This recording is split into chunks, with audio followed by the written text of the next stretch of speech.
सगळीकडे दिवाळीची धामधूम चाललेली होती आणि या दिवाळीमध्ये फक्त 8 महिन्यापूर्वी लग्न झालेल्या पती आणि पत्नीची कारमध्ये हत्या करण्यात आली होती। आता ही दुहेरी हत्या जी आहे ते धक्कादायक तर होतीच, पण या हत्येचं कारण जे आहे ते त्यापेक्षाही धक्कादायक होतं आणि ज्यांनी ही हत्या घडवून आणली होती ते मारेकरीसुद्धा कोण होते ते सुद्धा धक्कादायक होतं। तर ही धक्कादायक घटना आज आपल्याला बघायची आहे।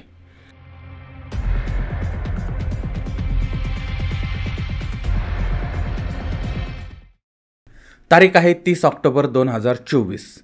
पोलिसांना अशी माहिती मिळाली की मासलपूर ठाण्याअंतर्गत भोजपूर गावाजवळ एका कारमध्ये 2 जणांची डेड बॉडी पडलेली आहे। त्यानंतर पोलीस त्या ठिकाणी पोहोचले आणि त्यांनी बघितलं तर ड्रायव्हिंग सीटवरती तो तरुण आहे आणि तरुणी जी आहे ती पाठीमागच्या सीटवरती आहे। त्यांच्यावरती गोळीबार झालेला आहे आणि त्यांचा कारमध्येच मृत्यू झालेला आहे। डेड बॉडी तिथं पडलेल्या आहेत।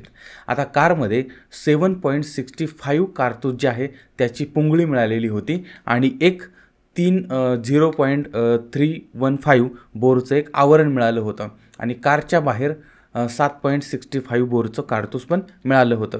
तर गोळ्या झाडून यांची हत्या करण्यात आलेली होती। आता प्रश्न हा होता की मयत व्यक्ती कोण आहे, कुठले आहेत, त्यांची हत्या का झाली होती, कशासाठी झाली होती, कोणी केली होती वगैरे वगैरे। आता पोलिसांनी बॉडी जी आहे ते ताब्यात घेतलेली आहे आणि गाडी पण ताब्यात घेतली, बॉडी ताब्यात घेतली, पंचनामा केलेला आहे।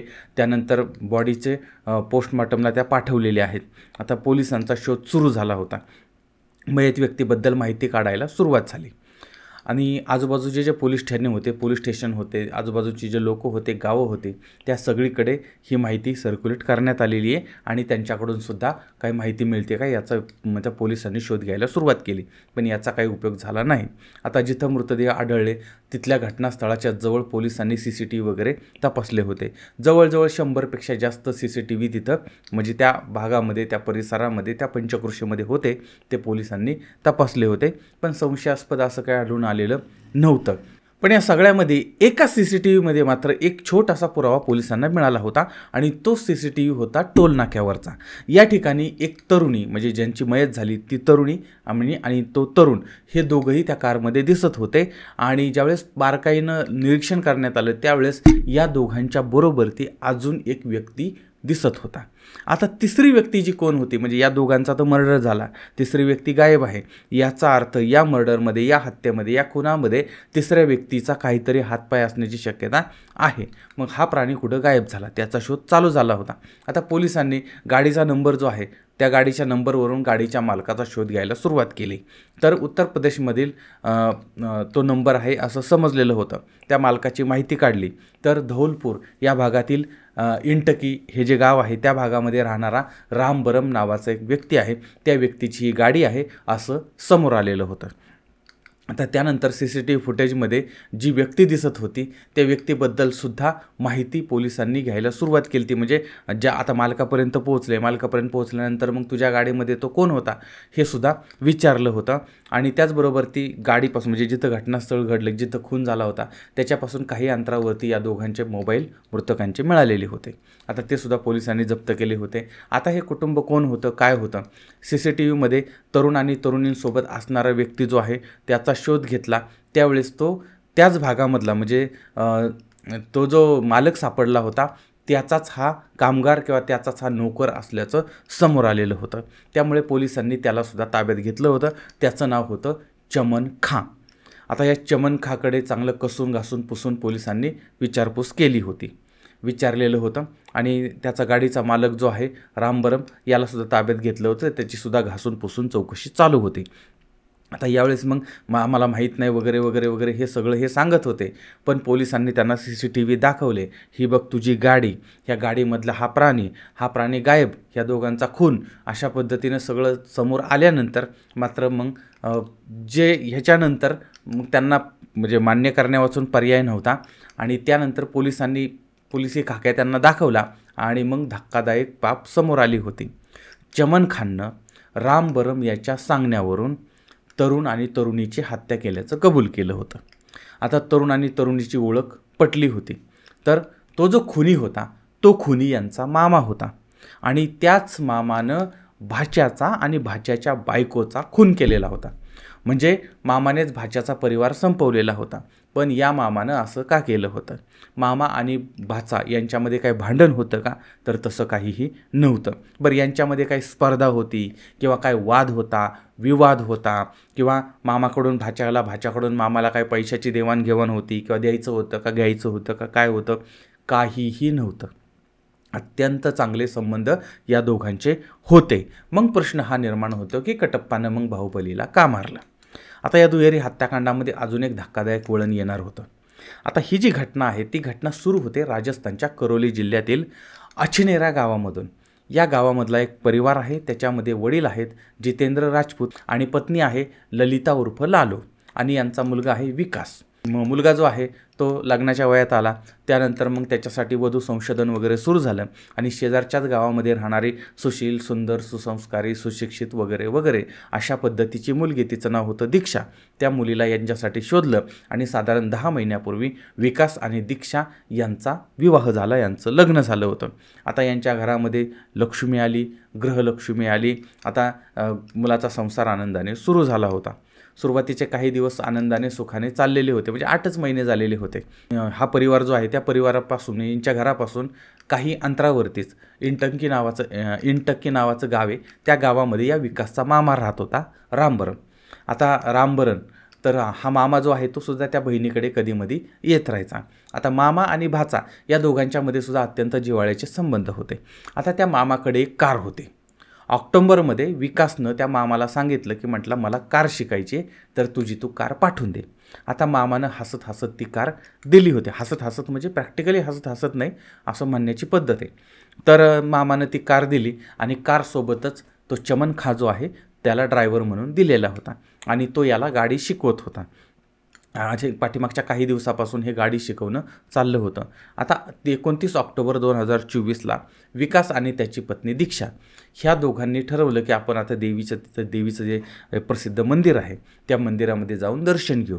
आणि त्याचबरोबर त्या ठिकाणी काही व्हायरल, आता हा जो काळ होता दिवाळीचा, त्या काळामध्ये अनेकांना डेंगू बिंगू असं काहीतरी झालेलं होतं.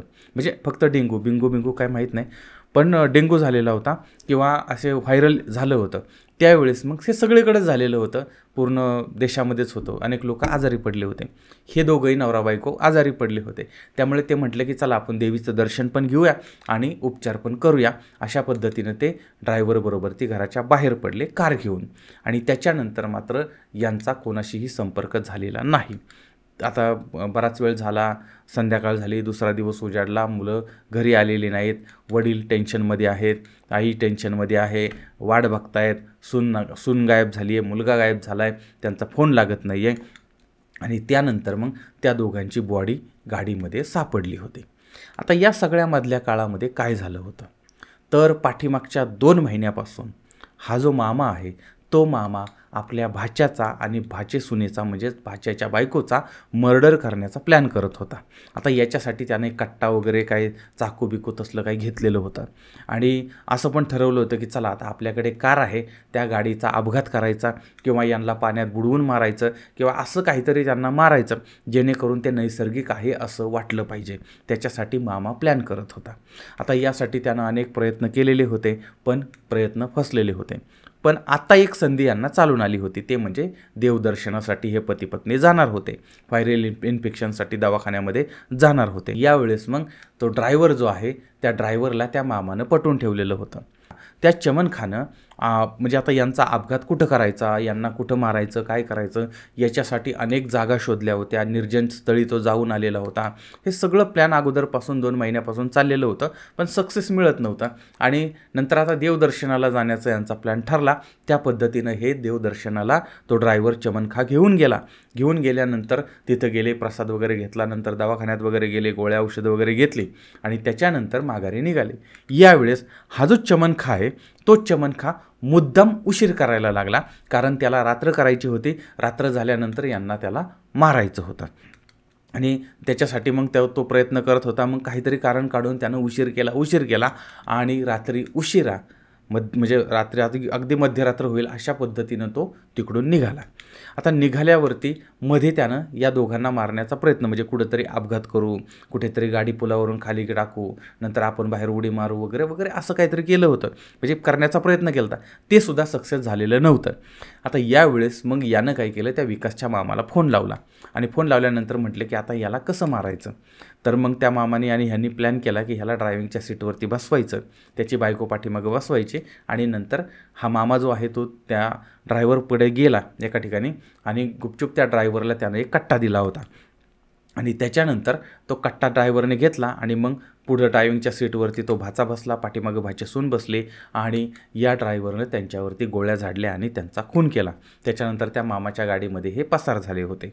पण आता इथं अजून एक प्रश्न निर्माण होतो की या मामानं हे सगळं का केलं, याचं सुद्धा धक्कादायक कारण होतं.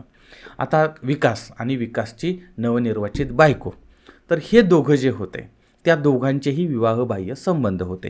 म्हणजे 8 महिन्यापूर्वी यांचं लग्न झालेलं आहे, तरीसुद्धा हा जो विकास आहे तो बाहेर त्याचं विकसनशील प्रयत्न चाललेले होते आणि ही जी पत्नी आहे तिचं सुद्धा बाहेर अफेअर होतं.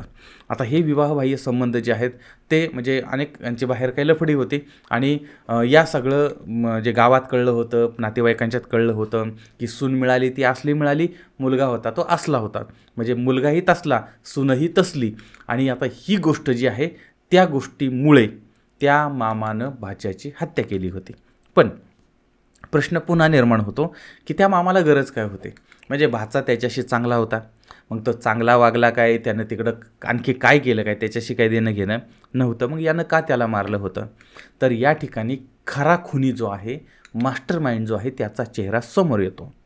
आता हा मामा जो आहे रामबरण आणि त्याचा ड्रायव्हर चमन खां या दोघांना खुनाची सुपारी देण्यात आलेली होती आणि ती सुपारी दुसरी तिसरी कोणी नाही तर त्या विकासची सख्खी आई ललिता उर्फ लालो हिनं दिलेली होती. हिनं हे सगळं घडवलेलं होतं, हिनं त्यांना ते करायला सांगितलेलं होतं आणि तिनंच आपल्या मुलाची आणि सुनेची हत्या घडवून आणलेली होती. आता प्रकरण काय होतं तर या सगळ्या गोष्टीला ती वैतागलेली होती. म्हणजे मुलाला सांगितलं बाबा बाहेर खालीपणा करू नको, असं करू नको, तसं करू नको, तरीसुद्धा पोरगं काय ऐकत नव्हतं. लग्न झालं तरी बाहेर असं लफडी चाललेलीच होती आणि ती सून ती त्याच्यावरची निघाली, ती सुद्धा तशाच पद्धतीनं वागत होती, तिचंही काही बाहेर अफेअर होतं आणि ते त्या सासूला शंका होती किंवा काही गावात विषय झालेले आणि त्याच्यामुळे मग तिनं ठरवलं, म्हटले यांना कितीही सांगितलं काही केलं तरी ऐकत नाहीत आणि याच्यामुळे गावात सगळीकडे परिसरात पाहुण्यारावळ्यांच्यात बदनामी होते आणि त्यामुळे मग त्या आईनं ही सगळी गेम केलेली होती. आता शेवटी ती आई, तिचा भाऊ आणि त्यांचा ड्रायव्हर या तिघांनाही पोलिसांनी ताब्यात घेतलेला आहे आणि पुढचा तपास चालू आहे.